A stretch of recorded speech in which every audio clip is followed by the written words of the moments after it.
What's the end How of would that? you put that win or game? Rather? Yeah, there'd be lots of energy, excitement, profanity would be the words. So we can't use most of them.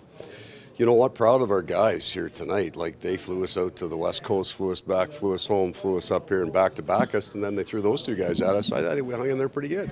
I am proud of our group. Some tough calls against your team. Some tough calls, some challenging calls against your team. Yeah. Just what stood out to you in regards to some of those penalties? Well, there'll always be penalties that you take in your game you earn. There's a whole bunch you're not going to like at all. I thought we had the inordinate share of those. Hard to describe the call. Usually, at least they have enough there to argue. Come over and say, "Yeah, the stick got up," or the Radko Gudas hits as clean a hit as you can level, stick on stick, body on body. Not a charge. They're both going in the same direction. No problem with the guy going to the net at all. That's hockey. But I don't know what the hell those guys were doing tonight, but it wasn't Florida Panther friendly. Despite being shorthanded for a good amount of time, what can you say Yeah, about playing? you know what? We're blocking shots. We're trying to go. I think even maybe more. I think you saw it on our special teams a little bit, right? Started to get a little slow on our power play, and it's been so fast the last few days. And then our penalty kill too just couldn't quite close the lane out, But they've been really good for us, and I think we get a day's rest and we can get that back in order. As a coach, what's your message in a game like that? So many penalties in the first two periods, and then the whistles seem to go away. No. What's your advice to your players? No, I just explained to them. It had nothing to do with my players. It had to do with me and a relationship that I have with one of the referees. That's what that was all about. So just go out, keep your mouth shut, and play the game. And you talked about how after December, you got a couple more games on the road, strong strength of schedule, but you're going to head home soon. You picked up a lot of points. It's a lot of good teams out here on the road. Yeah. Just heading into the...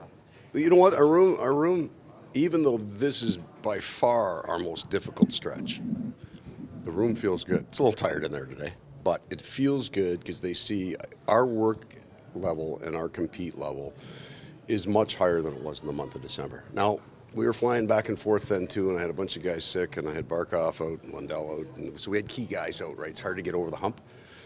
But we're working our butts off now. I think you may not be able to see it because it was a little fatigued there toward the end of the game. We didn't have that push or that sharpness, but they're working hard enough to win games. And when you do that, your goalie starts making more saves. Everybody starts feeling better. So the room feels good. Tough loss tonight, And just on Denisenko, takes a pretty hard hit at the blue line, goes back in the corner, Yeah. gets the assist on a third goal. So what have you liked from him since he's been in the lineup? He's heavy.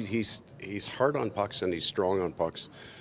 And I'm, we're really trying to work on some puck control here, not throwing pucks away, trying to be sharp with execution. He'll hang on to a puck and he'll tight turn, and he's got enough weight and kind of a low center of gravity that he can hang on to it. So, yeah, this is a guy who's basically missed 2 years of hockey through injuries and COVID, and he was a high draft pick, and he's kind of got he's got the understanding now how hard you got to work to be a good player, and he's starting to do it. So we're pretty excited there. He's only been a few games, but there's something there. And speaking with Sasha Barkov, it feels like this team is really starting to find its identity.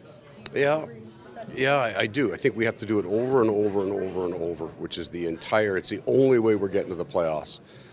But if you can get that game, get healthy, get fresh, get on some sort of even footing on how the game's, some sort of even footing out there.